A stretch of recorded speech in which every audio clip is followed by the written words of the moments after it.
అండి ఒకసారి చూడండి, అన్నీ చూపిస్తున్నాను. శనగపప్పు వేసానండి, కొంచెం పెసరపప్పు వేసానండి, పచ్చిమిరపకాయలు వేసానండి, పుదీనా వేసానండి, ఉల్లిగడ్డలండి, అల్లం అండి. ఇవన్నీ ఇందులో వేస్తున్నానండి. పచ్చిమిరపకాయలు వేస్తున్నాను. ఇది సోడా అండి, సోడా వేస్తున్నానండి. తగినంత ఉప్పు వేస్తున్నానండి. తగినంత ఉప్పు వేస్తున్నానండి.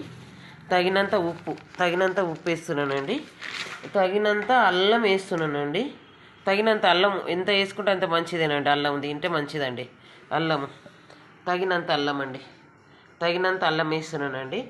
దాని తర్వాత కొత్తిమీర, పుదీనా నేను ఏంపి పెట్టుకున్నానండి. కొత్తిమీర, పుదీనా ఏంపి పెట్టుకున్నా. అది పచ్చిమిరపకాయలు కలిపి వేస్తున్నానండి. చాలా బాగుంటుందండి. కొత్తిమీర, పుదీనా, పచ్చిమిరపకాయలు, తర్వాత ఉల్లిగడ్డలు. ఇప్పుడు పప్పు వేసుకుంటున్నానండి. రోట్లో ఏది పొట్టుపప్పు అండి. ఇది పొట్టుపప్పు తీసుకొచ్చి అవన్నీ వేసి మంచిగా పొట్టు తీసేసి, కొంచెం ఉన్నా ఏం కాదండి, పొట్టు ఎంత తింటే అంత మంచిదేనండి.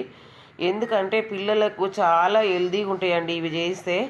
మనకు సంవత్సరాల కొద్దీ నూనెలు పెడతారండి హోటల్ ఫుడ్కి అలవాటు పడ్డం, కానీ లేని రోగాలండి, గుండె జబ్బులు, హార్ట్ అటాకులు, క్యాన్సర్లు, బీపీలు, షుగర్లు ఇవన్నీ వస్తున్నాయండి. సంవత్సరాల కొద్ది పెడతారండి. అల్లం ఎల్లిగడ్డ కలితే, కారం కలితే, ప్రతి ఒక్కటి కలితే ఉంటుందండి. నూనెనేమో జంతువులదని అంటున్నారు.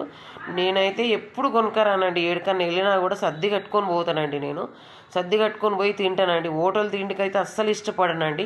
ఎంత కష్టపడుతున్నామో మనం పిల్లల కోసము, అంత కష్టపడి సంపాదిస్తున్నాం కాబట్టి ఇప్పుడు ఇది కూడా మనం కష్టపడి చేసి మన పిల్లలకు, మన సిలియన్స్కు, స్నాక్స్కి కానీ, టిఫిన్కి కానీ చేసుకుంటే చాలా బాగుంటుందండి. నేనైతే రోట్లో నూరుతున్నానండి, బాగుంటుందని.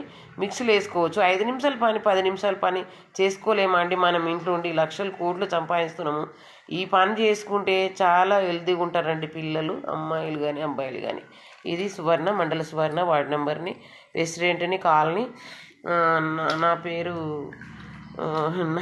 నాకు లైక్ చేయండి, షేర్ చేయండి. హాయ్ అండి, బాయ్ అండి ఫ్రెండ్స్. బాయ్ అండి ఫ్రెండ్స్. బాయ్ అండి. ఉల్లిగడ్డలు వేసానండి. ఉల్లిగడ్డలు వేసుకొని, కొత్తిమీర వేసుకొని, పుదీనా, పచ్చిమిరపకాయలు ఇవన్నీ వేస్తే మాత్రం చాలా అంటే చాలా టేస్ట్ ఉంటాయండి. మళ్ళీ మళ్ళీ అవే చేసుకోవాలనిపిస్తుందండి. మళ్ళీ చేసినాక ఇవేనండి.